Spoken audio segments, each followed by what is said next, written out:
खुलुमबाय स्टुडिअ दं आं भाइगोस्री बसुमतारी रायजोनि हास्थायनाय बायदियै एमसेल मन्टु बर' रायजोनि खावलायनाय लेखा रायजोनि सिगाङाव नुजाथि हैदों एमसेल मन्टु बर'आ रायजोनि गोनांथि बायदियै रायजोआ अखा गैयैनि जेंना आबाद मावनायनि जेंनायाव भुगिनानै थानाय समाव एमसेल मन्टु बर'आ नुजाथि हैदों गावनि बियाबनि सिङाव थानाय गुबुन गुबुन जायगाफोराव बोथोरनि गाज्रि गोहोम गोग्लैनायनि जाहोनाव आबादारिफोरा आबाद फोथाराव दैनि आंखालजों मोगा-मोगि जानो गोनां जानाय जेंनाखौ सुस्रांनो थाखाय भालागुरि ओनसोलनि रायजो राजाजों लोगोसे गोग्लैसोनानै थानाय लद्रमा सुइस गेटखौ बिथाङा नायगिदिंहैयो आरो गलागाव ओनसोलनि रायजो राजाजों खराइबारि मावजि बान्दोखौ थेनानै आबाद फोथाराव दै जगायथाय खालामनो नायथिंहैनाय जायो लोगोसे बिथाङा बे ओनसोल मोननैनि जेंनाखौ थाबैनो सुस्रांनानै होगोन होननानै रायजो राजानो फोरमायथिनानै होयो रायजोनि खावलायनाय बायदियै रायजोनि गोनांथिखौ मावफुंनो साखाफारा जानायाव 22 नं कक्लाबारि बियाबनि रायजोफोरा गोजोननायजों साबायखर बावदों एमसेल मन्टु बर'खौ थारैनो सोमोनांथाव आरो दुखुनांथाव कक्लाबारि समस्तिनि नैबे साहा ओनसोल जाय ओनसोला हिमालय हाजोनि सेरफाङाव रायजो जानाय जिखिनि गुबुन गुबुन हारि माहारिनि जिखिनि रायजोफोर गुबैयै बर' आदिबासि आरो नेपालि बे ओनसोलाव गोबां फिसा फिसा दैफोरा बोहैलाङो जाय दैनि गेजेरजों जोंनि आबादारिफ्रा बा जोंनि गामियारि थासारिफोरजों गोरोबफ्लेनानै बे दैनिफ्रायनो आबादखौ मावना जायोमोन नाथाय देग्लाय मास मोनसेनिख्रुइबो निस्सय बांसिन गोबाव अखा हायैनि जाहोनाव नैबे ओनसोलाव आबाद मावनायनि जिखिनि जेंना बे जेंनाया थारैनो जादों आरो रायजो राजा बिथांमोनजों रायलायनानै आं दिनै गुबुन गुबुन नैबे ओनसोलनि फिसा फिसा जिखिनि निजोराफोर बा जिखिनि जाम्फैफोर बे जाम्फैफोरखौ नायगिदिंफैदों बिथांमोना बुंदों जे एसे एसे सानसे साननैनि गेजेरजों जिसिपि लानानै निजोराफोरखौ खोथेनानै होयोबा आबाद मावनाय फोथारसिम दैखौ लांनो हायो होननानै बिथांमोना बुंदों आरो बे लेखायैनो आं दिनै खोथा होदो बिथांमोननो दाखालिबो खोथा होदो गाबोन सप्तानि गेजेराव जों जिसिपि लाबोनानै दैनि जिखिनि लामा दैनि लामाखौ रायजोफोरजों रायलायनानै बा रायजोफ्रा थांखि लानानै मोनसे दिंग्रायनाय जिखिनि लामा बे लामाखौ लानो हागोन होननानै आं सानो आरो जिसिपिखौ आंनिफ्राय होगोन होननानै बुंदो आरो एसे सिगाङावसो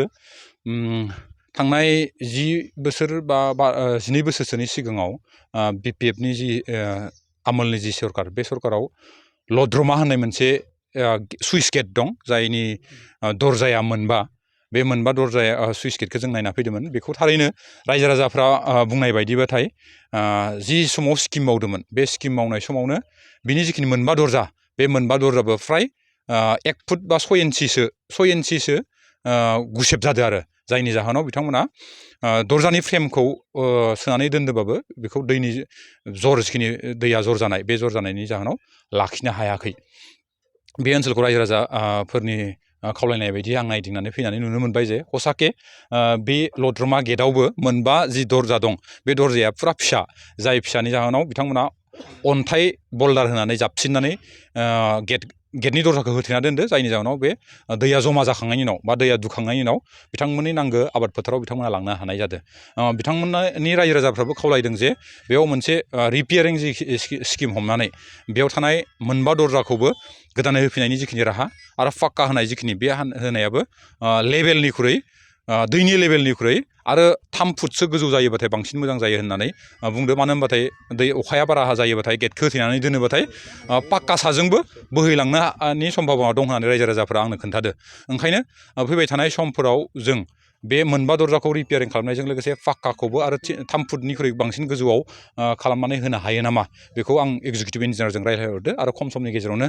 इरिगेसननि एक्जिकिउटिभ इन्जिनियारा जोंनि जायगायाव सफैनानै बेफोर जायगाखौ नायफैगोन होननानै बुंदो आं आसा खालामो जों थाबैनो बे सलुसनखौबो फोजोबनानै होनो हागोन नाथाय आं दा जि जायगायाव दं बे जायगायावबो गेटनि गोनांथिया दं फिसा फिसा गेटनि गोनांथिया दं नाथाय बेखौ गोदानै गेट होनाया जिहेतु एसे खम समनि गेजेराव जाया ओंखायनो जिसिपि होनानै 2 मोनथामसो दै लामा दं बे 2 मोनथामखौ दै लामाखौ होथेनानै मोनसेल' दै लामा खालामनांगौ आरो बियो साननै सानथामसोनि गेजेराव जिसिपि होयोबाथाय जायो रायजो राजाफोरा बुंनाय बायदिबाथाय आरो आंबो नायनानै नुदों आसा खालामो खम समनि गेजेरावनो जोङो बे सलुसनखौ लानो हागोन उनाव दसे थानानै आं बाथाबारि बोराइ माखा गामियाव थांगोन बेयावबो बे एखे जेंनायानो बिथांमोनावबो स्लपिं मोनसे दं बे स्लपिङाव आबादनि जिखिनि दै बे दैनि बेबस्थाखौ खालामनायजों लोगोसे गामिनि जिखिनि जेंनाफोर बेखौ रायलायनो थाखाय आं थांगासिनो दं नैबे समाव थारैनो दुखुनांथाव जोंनि आसामनि थाखाय आसामजों लोगोसे जोंनि बर' ओनसोल बा नैबे साहा ओनसोलनि रायजो राजाफोरनिफ्राय मानो होनबाथाय जोंनि आबादारिफोरा बांसिनानो साइन्टिफिकलि जों जोलैफोरखौ लायोबाबो नाथाय मावनायनि जिखिनि आदब बे आदबखौ जों दासिमबो सोलोंनानै लानो रोङाखै खालि ट्रेक्टराल' जोंनि गेजेराव फैदो नाथाय आबाद मावनो थाखाय जों बोथोराव सोनाराबासिनो मा राहाजों आबादखौ मावनांगौ बेखौ देग्लाय बोसोरनिफ्राय बांसिन रायजो राजाफ्रा एसेबाबो गियान लागोन होननानै आं सानो आरो इयुन समाव साइन्टिफिकलि जिखिनि आबाद मावनायनि जिखिनि आदब खायदाफोर ट्रेक्टरनिफ्राय लानानै दै सारग्रा पावार पाम्पनिफ्राय लानानै इरिगेसननिफ्राय लानानै बेफोरबायदि हाबाफारिखौ जों खोब खम समनि गेजेराव रायजोजों गोरोबलायनानै मावफुंनानै होनो हागोन होननानै आं सानो मानो होनोबाथाय आथिखालाव एग्रिकालसार डिपार्टमेन्टनिफ्रायबो जोंनि बिटिसि सरकारा फ्रि बरिं माने दै मोननायनि जिखिनि राहा लामा बेखौ खालामनानै होदो आरो पावार पाम्पखौ साबसिडियाव होनाय जादों आरोबाव इरिगेसन डिपार्टमेन्टनिफ्रायबो फ्रि बरिंजों लोगोसे जेनेरेटरखौ होनाय जादों नाथाय जोंनि ओनसोला जिहेथु दैखौ ओरैनो गोरलैयैनो मोनोमोन थांनाय समफोराव बाबेनलांनाय समफोराव बेफोरबायदि बेबस्थाखौ खालामना लानाय जायाखैमोन आं आसा खालामो फैबाय थानाय समफोराव बेफोरबायदि सरकारनिफ्राय जिखिनि सुबिदा होनाय बे सुबिदा होनायखौ रायजो राजाफोरनो होनायजों लोगोसे बिथांमोनाबो सुबिदाखौ लानो हानायनि गेजेरजों फैगौ समाव मोजाङै मोजां आबादारिफ्रा दैखौ जगायना लानानै गावनो गाव रावनावबो सोनाराबासिनो थामहिनबा बोथोराव सोनाराबासिनो आबादखौ मावनो हागोन होननानै आं आसा खालामो जादोंमोन एमसिएलए बिथाङा नोंथांमोननि जायगायाव नायदिंनो फैदों दिनै एमसिएलए बिथां मन्टु बर'आ जोंनि हांख्रायनाय लेखा लेखा गलागाव भुमखिपार आरो हापासारा करेबारि आरो आदिबासि सुपा जोङो दांग्रिगावखौबो एसे बुंबोदोंमोन मैया दिनै बिथाङा जोंनि खावलायनाय लेखा लेखा दिनै बिथाङा बे मावजि बान्दोखौ नायफैबाय बे मावजि बान्दोआ मथा मथि 23-24 सनावनो माने बे मावजि बान्दोखौ जों खोदोंमोन नाथाय बे समाव माने अखा बांखायाबो गोबांमोन नालाय जोङो बे बान्दोखौ खोनानै जों दैखौ सालु खालामदोंमोन खालामनायाव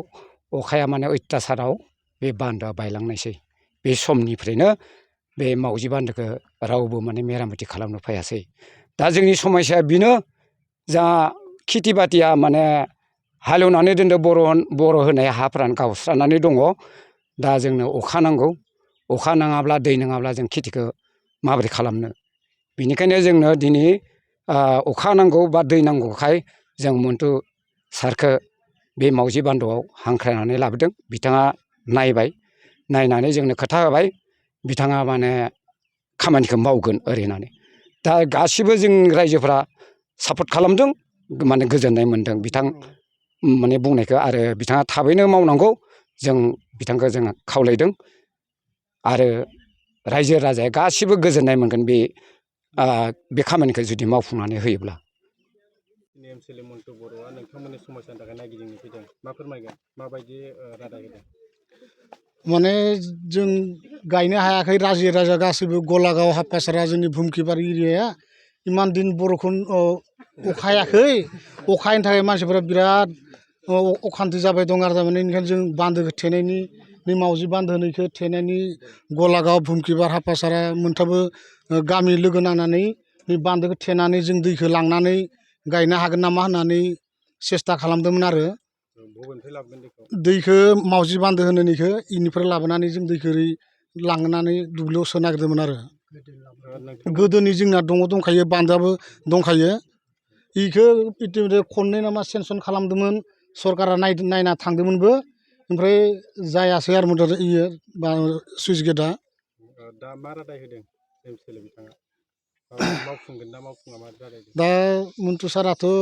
मावगोन होननानै बुंदो इनि दा मावगोन होननानै जोंबो आसा खालामगोन रायजोफोराबो आसा खालामगोन गासैबो गलागाव हापासारा भुमखिपारनि गासैबो लोगो नांनानै रायजो राजाफ्रा